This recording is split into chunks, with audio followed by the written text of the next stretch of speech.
All right, y'all, because get in here so we can talk about this latest episode of Basketball Wives LA. Before we even get started, make sure y'all like the video, subscribe to the channel, turn your post notifications on, and get down in these comments because y'all know we're going to have to talk about it. And let's go ahead and get into it. Now, the ladies done woke up. They done put on some bow freeze, rolled up out the bed, and showed up to the breakfast table. Everybody hungover. Jen especially. She look like she can't even see.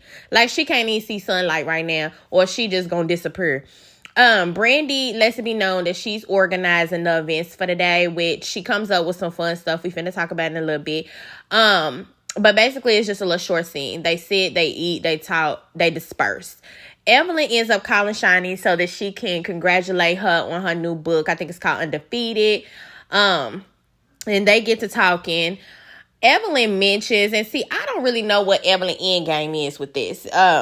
She mentions that in the book, Shani talked about an unnamed female who was very close to Shani that played a major role in her marriage coming to its demise. And apparently she is talking about Laura, who is now on the trip.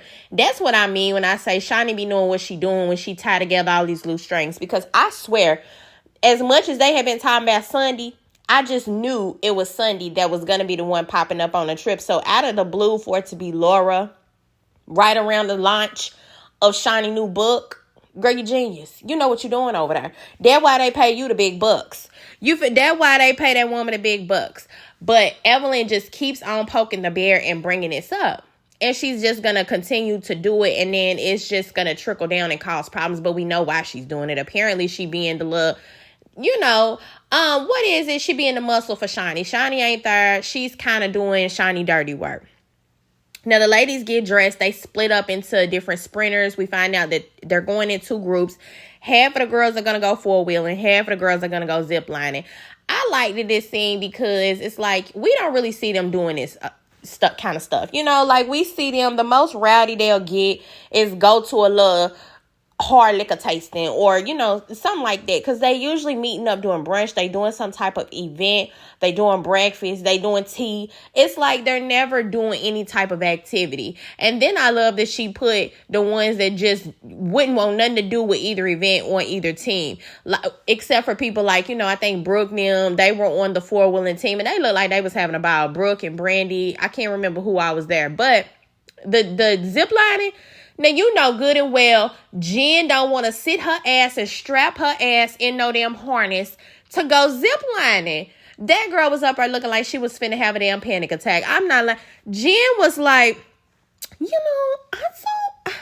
just don't do this kind of stuff. Jen want to know where her glass of champagne, her baby doll heels, and she don't understand why in the hell y'all chose to put her up on this. I don't really even know if her and Evelyn ever did it, which Evelyn shocked me because I actually thought that she was going to try it and she would be a little bit more adventurous.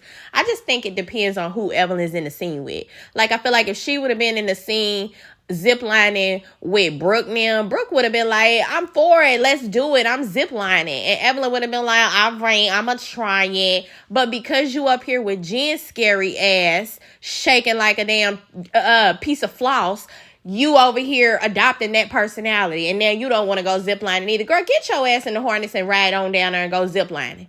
The hell y'all in Mexico for if y'all ain't gonna do nothing? So the ladies meet up after the events. They go to lunch.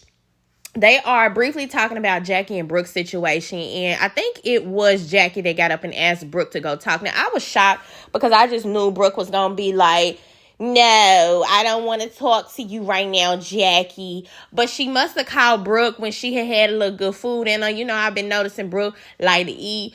I think if you get a nice plate of food, coat her stomach with something, that she'll be more susceptible to having a conversation. And that's what happened. She went ahead and went to the side. Her and Jackie start talking. And see, here's the thing with Jackie. You did apologize. Yes, she apologized to Brooke. But it's like Brooke kept having to remind her and make her stand in what she did. It's not the apology part that people have a problem with Jackie. It's the accountability part. And that's what they keep saying.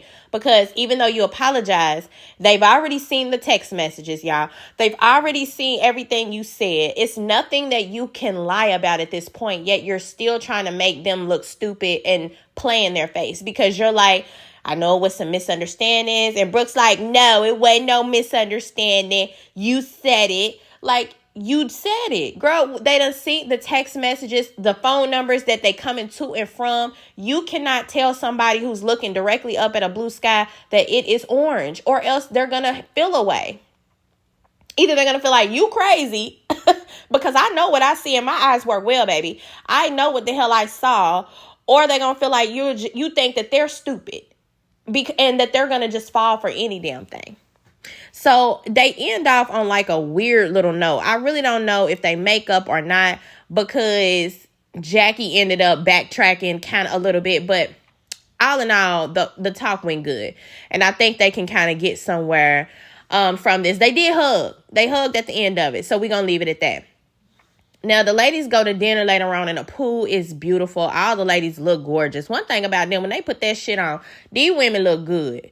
For real. And it's like, I love that they can be on here in ponytails. They don't even always have to be in wigs and stuff. Like Brooke and Jacille, they do it for me with the natural hair, having it back just pulled into a bun. When Brooke do her sleek bun, oh, she eats, baby. Jacille will do like a little pony. It just be beautiful. You know, you don't always have to have a wig laid to look good. But they meet in a pool or whatever. And Brandi, this must be her day to basically plan stuff. She gives all the ladies a little gift. It was like a basketball and a note regarding a charity for, what was it, the Saving Hearts? Yeah, I think it was the Saving Hearts Foundation. And she's asking all the ladies if she could count on their support. Well, actually, if baby Jason can count on their support for this fundraiser. And all the ladies are going to do it. Let's just put that out there. If not for Brandi, we have to remember that Shawnee's son also had a heart surgery that he had to go through. So if the ladies aren't going to do it for Brandi, they're going to do it for Shawnee nonetheless. They're going to participate. Half of them was crying. And then in a shocking turn of events, she asked Jackie to MC and host the event. I don't understand why she did that. I get it, like Jackie's name holds a lot of weight, and I feel like that's why they do stuff like that more so than you and Jackie are in a good space right now, and that's why you're doing it. Because y'all all rocky. Yeah, y'all just talked and made up, but girl, the woman was just sitting up saying all this crazy stuff about your damn, you being able to have children. I mean, like, come on now. We got to draw the line somewhere. But I feel like it's a better look on the ticket, especially being a basketball wife that she is for as long as she has, that if Jackie is hosting and MCing, it's going to show for a bigger turnout and stuff like that. Evelyn shocked me also, honey, and she apologizes to Brandi for keep on talking about Jason. Now, Brandi, I commend you 100%. I do not believe that Evelyn done with that shit. So I get it. Brandi was like, I accept your apology right now, but baby, we just gonna have to wait and see. I don't think that, you through with that yet. And Evelyn was like, I can't do nothing but respect it. You sure can't, because you keep on fucking doing it. When you bring my husband up, when my husband don't have nothing to do with a fucking conversation, you want me to believe that you ain't gonna do it no more all of a sudden. No, I don't. Good job. Brandi, you got to keep your head on the swivel. That's one thing Brandi do know in here. She can hold her own, and she know that she also got to make sure that she is looking behind her back every step, because these bitches is ruthless. I do commend you also, though, Evelyn, for going ahead and apologizing for that. Now, Brooke tells the ladies that her and Jackie made up, and once again, Jackie, I don't even know why you inserted yourself right here and said anything. You should have kind of just sat there and been quiet and let Brooke say what the fuck she wanted to say or whatever.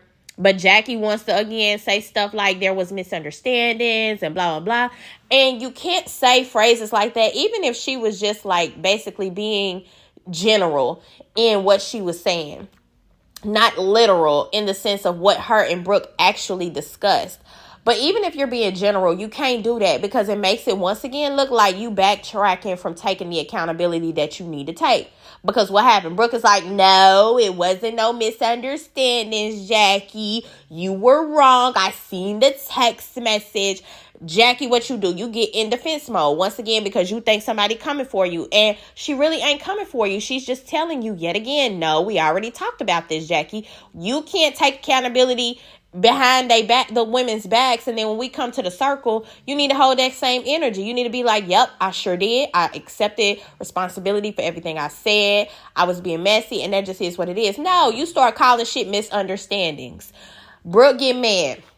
She start going off at the mouth. And then Jackie, you had nerve to get up. I don't know if, honey, the kiss between Brooke and Evelyn had throwed you off a little bit and you thought anything you could do, I can do better. That's actually what it's starting to give. The energy Jackie's carrying with Evelyn. I think she's starting to feel like, baby, I can do everything better than you. And no, you can't, because you went over there and tried to tongue kiss Brooke. At first, I thought she just tried to kiss her. But Brooke said later that Jackie tried to put her tongue in her mouth. And it's just like, Jackie, what the fuck do you think you doing? Don't nobody want that liquor-soaked tongue in their damn mouth, parting their lips up. Get your ass over there and sit the hell down. And especially not in no situation like this when I'm holding you to the fire for some shit that you did. Put your damn tongue back in your mouth. Or else at least get away from me with it. Don't bring that shit over here to me ever again in your life. Are you crazy? Brooke said she thought she was finna throw up, and I don't blame you. You should have did it right round to her damn face, because that's crazy. Jackie, you losing your motherfucking marbles, and you don't know how to hold on to the little power that you got, and now you're going crazy. Or, like I said, I really don't know if it was the fact that Evelyn and her had already kissed, and you was like, ooh, I'm gonna try that shit too, to shut her ass up, and then everybody gonna laugh about it, and then we go, nope, wasn't cute, don't want nothing to do with it. Evelyn once again starts talking about this damn book. So much to the point where she's like, I just want to do something. I'm going to play a little excerpt from the book. I just want to play this for the table. It's like, why, Evelyn? Why do you want to play it? But she do. And it's basically Shani reading a passage from the book where she is openly talking about that friend that we discussed earlier that ruined her marriage, or that played a big part in ruining her marriage because she found text messages and she had to end up confronting the friend. Well, once the recording stops, Laura was just like, well, it's obvious she's talking about me. No, Laura, it wasn't obvious to me, baby. It might have been obvious to the ladies at the table, but if you hadn't said it out loud, it wasn't obvious to us. Now, they probably had all this shit orchestrated on the back end, and Laura knew what she was walking into. I don't think that she came into this shit blind. I think she probably just been sitting on her hands waiting on the situation to come up. But basically she like, she talking about me. And on the flip side, I'm not talking about this to any of y'all. I will speak to her about it. So don't any of you ask me about it. And baby, the energy Laura brought when she said that, it was just like, try me if you want to. Try me if you want to. Girl, I liked it because it immediately put them on guard, like, oh shit, if we do bring this shit up with her, we finna probably have a problem about it. So it kind of took them away from the questions they was finna start throwing at her. She knew what was coming. Laura's a smart cookie. Y'all can't put the wool over Laura's head for real. She nipped it right off. And what I really want to know is, did you really talk to Shani about it? Or are you really going to talk to Shani about it? And are we going to see that? Because I feel like if y'all going to bring it up in our face, then y'all going to have to motherfucking sit down and resolve it in our face too. Because we want to know what the hell going on at this point. And that go for Shani too. You shouldn't have never let them start bringing this shit up on the show if you ain't think we was going to be able to see a resolve on the show. So the next day, and pretty much that's it with dinner. The next day, the ladies are heading to a boat. Jen ass over here, and you guys, I'm bougie about boats, and is it gonna be a real yacht? Like, where are y'all gonna take me? And it's like, girl, you are over here barely making it with a fucking ex-con, and you over here talking about you picky about a boat. Stop playing with me. Really stop playing with me and get your ass on this boat. On the way to the boat, Jackie and Laura are in the same sprinter. And so Jackie starts asking Laura if she's ever heard the rumor that Evelyn messed with Shani's ex. I guess we can't say his name, y'all, so I'm going to follow suit because they ain't saying it. I ain't going to say it, so we just going to say Shani ex. We all know who we talking about, but we just going to say Shani ex. And Laura was like, yeah, I've heard it. But Laura did say, I heard it ain't none of my business. If it did happen, whatever. I really don't got nothing to do with that. And I'm just like, why is Jackie even bringing this up? Because this did come up seasons ago, and Evelyn claimed that she didn't do it and that it was not true. So for Jackie to be bringing this up again, I feel like maybe she's trying to get an ally with Laura, something like that, so that if something does come up with Evelyn, she could be like, well, honey, she could throw it out and be like, Laura also heard the shit, so it ain't just me. type energy. We see that because once they get to the boat, they get on, they having a good time, they all greeting each other. Brandi announces that she done finally secured her first spot in a movie, which is what she ultimately wanted to do. One of the things that she wanted to do while she was in LA. So the ladies congratulate her on that. But then they get to talking about the book once again. And Jackie asked about herself being in the book, and they tell, I think Evelyn was the one that was like, no, she spoke very highly of you in the book. You should definitely read it. She doesn't say anything negative about you. And Jackie like, okay, yeah, good. So I'm going to get it. That's what I heard. But, I thought about it later, and this is when she says, the reason I brought that up was because, when I heard about the book and about the friend in the book that caused the breakup, I heard it was another person. And then it was rumors years ago, Evelyn, that you was the one that had slept with Shani X. So I didn't know, and I had talked to Laura about it. And this is when she kind of pulls Laura in. That's why you got to be careful with that slick Jack. That Jackie is oil slick. She knew exactly what she was doing when she asked Laura about that shit in the car. So Evelyn, of course, get mad. And she like, I don't understand why you keep bringing this up. It's been proven. I don't have nothing to hide. It wasn't never me. And see, my thing about this whole thing is it's weird. I don't know if it's the way that they chopping it up or what. My problem with Evelyn is that she keeps having to say phrases like, my conscience is clean. There ain't no text messages of me messing with my best friend, ex-husband. I can sleep good at night. But it's like, why ain't you just saying, no, that shit is not true, and I'm not going to address it no more. Keep it going. Let's keep it moving on to something else. I'm not. It just is like you keep saying stuff like, my conscience is clean, or I sleep good at night, or I ain't got nothing to worry about. And I don't know if that means that there was a little something. No, maybe y'all didn't get deep into something, or was there a little seedling? Like, was there a little seedling of something? But at the end of the day, it makes me feel like that ain't true, because Shani's still holding a grudge to this day against Laura Gavon. So it's like, it couldn't have really been, it couldn't have been nothing. It really couldn't have been nothing. So they argue, they go back and forth for a little bit. It really don't last too long. Now, honey, I guess Jen done got seasick, because she ended up around to the end, or to the inside of the boat. And Brandi ends up coming in and finding her. They get down, and Jen is asking Brandi like how she feels about Evelyn apologizing for always talking about Jason. And I get what Brandi was saying. She's like, y'all gotta understand that this shit is deeper than just me. Because when y'all bring him up, it makes me mad at all that shit all over again. Because if he hadn't did this shit, y'all bitches wouldn't have nothing to say about me. Y'all wouldn't have shit else to say about Brandi. For real, what else can you say about the girl? She ain't out here hoeing. She ain't out here thotting and bopping. She's not out here looking bad in the blogs or nothing. Like, you really only can say stuff about her that her husband has done to her. And that's really sad. So that's another reason why it sucks that Evelyn keeps on using that as a low blow when it comes to Brandi.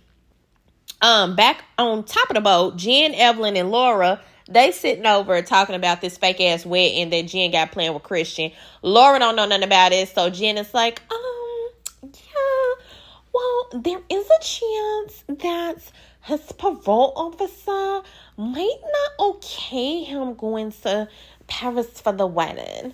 And Evelyn's like, okay, bitch, well, why in the hell would you plan a wedding in Paris? Saying, honey, you ain't never spoke no truer words. It's because Jen is faking. Jen is living in a fairy tale world. She knows she's living in herself, and she's just waiting on the bubble to pop herself. Like, she's riding this shit to the wheels fall off, hoping and praying that it actually happened. When in the back of her skull, she also know this shit is not going to happen.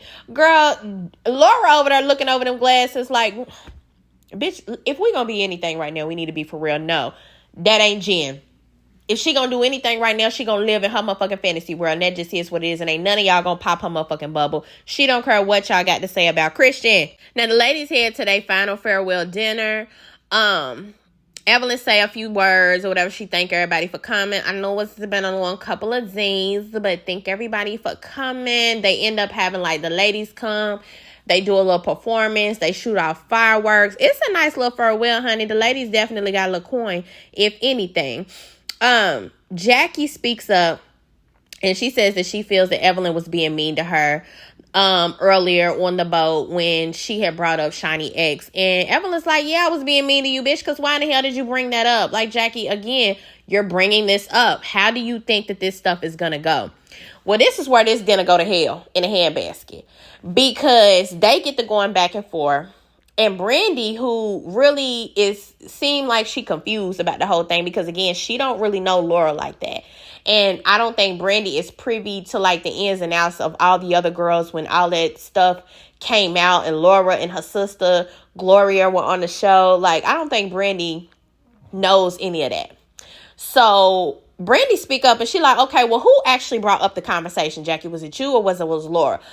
Laura take offense to that. And she like, it don't matter. I done already spoken. I'm right here. I can speak for myself. Brandi like, okay, yeah, well, I wasn't talking to you. I'm talking to Jackie. Like, who brought the situation up? I don't know you like that. I know Jackie like that, so that's who I'm talking to. These two ended up off on a bad foot, and I don't really think it had nothing to do with them. And instead of Jackie once again clearing it up, her motherfucking ass gets over here and starts yelling and puts Brandi on defense as well. So it kind of makes it seem like it's Laura and Jackie against Brandi. Because you got Jackie saying, just end it. It's over with. Brandi's like, okay, but I'm trying to understand what the hell going on. Did you bring the situation up or did Laura bring it up? Now, granted, I don't understand why that question really matters. But to Brandi at that moment, it did. And she wanted an answer. And she's confused about it. Jackie ends up yelling yet again. And she's like, you know, like I said, I brought it up and now it's over. Be quiet about it. Baby, they done edited the fuck out of this scene because they got all these little excerpts of stuff going on about people talking about Brandi husband and her and Evelyn getting into it earlier in the season. It's all this stuff that's silently going on. And Brandi just end up snapping out on the table. All this shit going on. Y'all want to keep hollering at me like I'm the one doing shit. Yeah, my marriage is fake. This bitch over here, a prostitute, talking about Jackie, of course. And they just start going back and forth. I said, listen, y'all done pushed this girl too motherfucking far. And that just is what it is. I seen this shit coming out of Brandi a mile ago. I knew she was going to snap. She ends up jumping up because Jackie won't stop talking. She jumps up, gets in Jackie's face. Well, Cheyenne jump up out of nowhere and tries to defend Jackie. Honey, you need to sit your ass down because when them bitches was finna cave your head in, Jackie sat there like a church mouse and didn't say nothing in your defense. But now here you are jumping up, trying to get in her business. And Brooke wasn't having nothing of it. She was not having nothing to do with it because she jumped up from the table. Once again, Brooke can be eating a taco, a piece of pizza, a whole piece of lasagna, have her motherfucking steak carving or her knife carving a steak open. She don't care what happened. If you finna set it off, she's gonna set it off right with you. So when she sees Cheyenne jump up for Brandi, she jumps up and go around the table and go with Cheyenne. It's a whole big melee going on. Once again, bitches is in ball gowns trying to break up fights because we're in the hell of security. Y'all need to hire a few more men, and they wasn't moving fast enough because if Brandi wanted to cave Jackie head in at that moment, she really very well could. Y'all need to move faster than that, honey. Y'all make sure to get down in these comments and let me know that y'all watch the episode. And what do y'all think about Jackie bringing up this whole Evelyn and Shiny ex situation? And also Evelyn throwing Laura under the bus about Shiny's ex. Make sure y'all like the video, subscribe to the channel, turn your post notifications on so y'all don't miss when I come back with the next one.